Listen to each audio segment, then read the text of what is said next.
An epidemic, death. A nation divided in civil war, just seeking some unity. White people with germs who sucked at keeping promises. No, I'm not talking about 2020. I'm talking about the hidden ingredients in the deceptively sweet broth that holds together the American idea of Thanksgiving, with a dash of kidnapping and betrayal. My name's Jade, otherwise known as Backline Nurse, and today we're talking about the very first American Thanksgiving and how we might have diseases to thank for it. I'm sorry if you can hear my neighbors. It's Thanksgiving right now, by the way, and there's just no chance I'm getting this video out today, so if you're watching, thanks for watching even though the holiday is over. All right, put in your mind your image of American Thanksgiving. It probably looks a lot like this, right? A gracious and peaceful meal being shared between pilgrims from Europe and Native Americans in Plymouth, Massachusetts. When I think about this holiday, I know that my view of it has been whitewashed, but I didn't realize just how little I actually knew about it. In this video, we're gonna cover all the wild shit that I didn't know about the very first Thanksgiving, including number 1, the Native Americans may not have even been invited to it. Number 2, how they felt pressured to cooperate with the Pilgrims. Number 3, it was never even celebrated after that until the American Civil War, and how an infectious disease is basically the only reason that the Native Americans agreed to cooperate with the Pilgrims. Doesn't sound so harmonious, does it? All right, grab your leftover stuffing, let's get into it. Let's go back to the year 1524. This is widely agreed upon as the very first year that pilgrims from Europe made contact with the Wampanoag Native Americans in southern New England. Fast forward to 1602, this milady-looking dude named Bartholomew Gosnold visited Massachusetts at modern-day Cape Cod and Martha's Vineyard. His interaction with the Wampanoag people began somewhat amicably, but ended in violence. And this pattern continued year after year between Europeans and the Native Americans. Fast forward to 1614. European explorers and traders parked their old boat off the coast of Cape Cod and make contact with the Wampanoag again. This is when the famous Squanto enters the picture. Otherwise known as Squantum, I think he was given the name Squanto by one of the white people on the boat. Squanto was a member of the Patuxet Band of the Wampanoag people. Squanto, along with over a dozen others, were lured onto the European ship with promise of having trades with the Europeans and then let off the ship before they set sail again. You want to take a guess at what happened? Yeah, they weren't let off the ship. They were brought to Spain to be sold as slaves. The people back home were obviously furious, but there's nothing that they could do about it because they had already set sail again for Europe. We'll get back to Squanto in a minute. Okay, 1616, a deadly epidemic begins ravaging the Wampanoag people. Current estimates of the death toll that this epidemic, which lasted several years, took on the Wampanoag people was 90% of their population. Just to paint you a picture of how densely populated this area was prior to these epidemics, in 1605, an explorer named Samuel de Champlain explored southern New England looking for places to colonize. But he didn't want to stop there because the area was far too populous with Native American people and he feared them. But when he came back 15 years later, the population had been decimated and he thought, well, that's great for us. Seems like God sent us a gift in the form of disease and we can colonize this land now. Okay, so here's the interesting part. A lot of speculation and research has happened over the years about what this disease could have been. Everything from smallpox, yellow fever, typhus, influenza, chickenpox, plague, hepatitis. These have all been theorized and researched and recently proven to probably not be the causative agent of these epidemics. It's believed the epidemic started when a ship sank off the coast of modern-day Plymouth. It's believed that at least one of these captives had this disease. So researchers refer to this as a virgin soil epidemic. So what that means is that basically people are exposed to a disease that may be endemic or common in another part of the world or another geographical area, but something that they've never experienced, and so they are very susceptible. However, the population introducing that disease to these people are probably immune and may not even show symptoms. So they believe that's likely what happened. Some people argue that it was 3 different epidemics that happened, and then some also argue that it was 3 successive waves of the same epidemic. So a retrospective epidemiological study came out in 2010 that reassessed what this disease could have been. So the symptoms that are described from people's journals and things like that are headache and fever, jaundice, which means your skin and mucous membranes, usually including your eyes, start to turn yellow because of a buildup of something called bilirubin in your liver. It also included hemorrhages. A lot of people noted getting nosebleeds, which Wampanoag people also believed at the time to be a sign of impending death. And then also skin lesions. Okay, so the study came to the conclusion that the most likely culprit is an illness called leptospirosis. This is an illness that affects human and animals and is not transmissible between humans. Animals act as a reservoir and carry this disease around, and then their excrement and stuff can get into the soil and the water and then be transmitted to humans that way.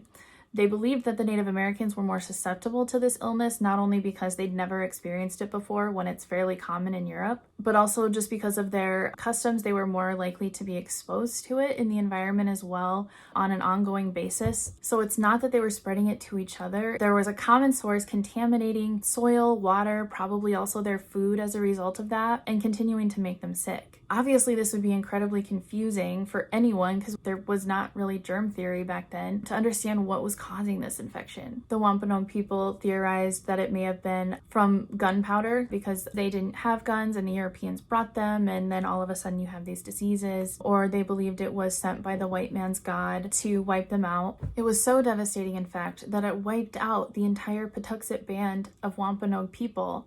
It wiped out all of Squanto's home village. He was the only one still alive from that band. At the location that would become Boston, a man named Thomas Morton said that so many Native Americans had died. There were so many skulls and bones in the woods that he traveled through that he said it was like a newfound Golgotha. Golgotha? It's the place where Jesus was crucified, and it meant literally the place of the skull. Pilgrims love their biblical analogies. Back to Squanto. After he got sold into slavery in Spain, some accounts say that he escaped, some accounts say that he was allowed to leave, and he made his way up to England, where he worked for a shipmaker for a period of time and learned to speak English very well. Squanto was then asked by the leader of a British expedition to Newfoundland to act as a translator, and so he accompanied the expedition back across the Atlantic to North America. And then after that job was done, he then made his way back to Massachusetts to find that his former village was empty. His people were no longer there, and that English settlers had colonized it. The year is 1620. The Mayflower arrives just off the coast of what is current-day Cape Cod. So again, obviously the Wampanoag people are very wary of the white settlers because they had seen Squanto and many of their people kidnapped and killed. And also they had seen the white people previously burn down their food and seed stores, raid their villages, burn down their homes, all kinds of horrible, horrible things. So they did not make contact at first. Accounts kind of differ here about what the Pilgrims did that winter, but it seems like they likely stayed on the Mayflower for the duration of that winter, and many of them died because they didn't know what they were doing. They just really sucked at Massachusetts winter. You ever been to Massachusetts in winter? It's really freaking cold. My light keeps going out, sorry. And just the conditions of that winter killed at least half of the Pilgrims on the Mayflower. But still, the Wampanoag people were terrified to approach them. The Wampanoag people outnumbered the settlers so greatly that historians say they could have easily wiped all of them out and made Plymouth another lost colony, like Roanoke Island. A European visitor to Plymouth in 1621 is quoted in his journal stating, "Their countenance is dejected, and they seem as a people affrighted. Might in 1 hour made dispatch of us, yet such a fear was upon them, that they never offered us the least injury in word or deed." First contact with the Pilgrims on the Mayflower was made by a tribesman visiting from Maine. And then he introduced Squanto, who kind of became like a broker for the relationship between the Native American people and the Pilgrims. Because, again, he spoke perfect English. So because the numbers of the Wampanoag people were dwindling, and because they were feeling pressure from their rival tribe to the west, the leader of the Wampanoag people, Massasoit, felt that he had no choice but to agree to an alliance with the Pilgrims. So in this alliance, the Native Americans agreed to help the Pilgrims figure out how to hunt, plant crops, harvest, and survive the winters. The Pilgrims agreed to protect the Native American people from any rival tribes that may try to attack them. It was kind of a decision made for tactical benefits. And it was kind of made under duress, again, because of the violence that had been inflicted upon the Native people in the form of direct aggression, as well as the diseases that they were bringing and devastating their populations. So both sides held up their end of the bargain for the year 1621. And in the fall of 1621, the Pilgrims had their first successful harvest, thanks to the knowledge that they had learned from the Wampanoag people. I was taught that this dinner was planned to be a celebration between the two populations to celebrate their alliance and the success of that year. However, there are some conflicting accounts of that. And also, there are only two primary accounts of the very first Thanksgiving at all, and they're both very brief and from the journals of white settlers. So historians have noted that it's extremely possible that the Native Americans were not even invited to this feast. The Pilgrims were holding it as a celebration of their god and the bountiful harvest that they've had. But then Massasoit heard of this. He and other Wampanoag people showed up basically as kind of like a power move, just to remind them that, number one, they still outnumbered the Pilgrims greatly, and number two, that the only reason that they were allowed to be there was because of their grace, and also because they taught them how to use the land in this way. It was just kind of like, hey, don't forget we can take you out at any time. The ultimate flex. Okay, so how did this holiday become known as this like celebration of harmony between different groups of people, blah, blah, blah, blah. So this holiday wasn't even called Thanksgiving in the accounts that happened on that day. And then it wasn't celebrated again until the American Civil War. In 1863, Abraham Lincoln decided to make the 26th of November, the last Thursday in the month, a celebration of the first Thanksgiving, because it was felt that it would be a way to unify the country, even for just a day. But here's the thing. The declaration of that day from Secretary of State William H. Seward does not once mention Native Americans or the fact that it was a day of thanks and harmony between the two groups. It doesn't give them any credit at all. No credit whatsoever. The whole thing is about having a day of thanks to thank God for the many blessings that he's bestowed upon the American people that year. He says, quote, "No human counsel hath devised, nor hath any mortal hand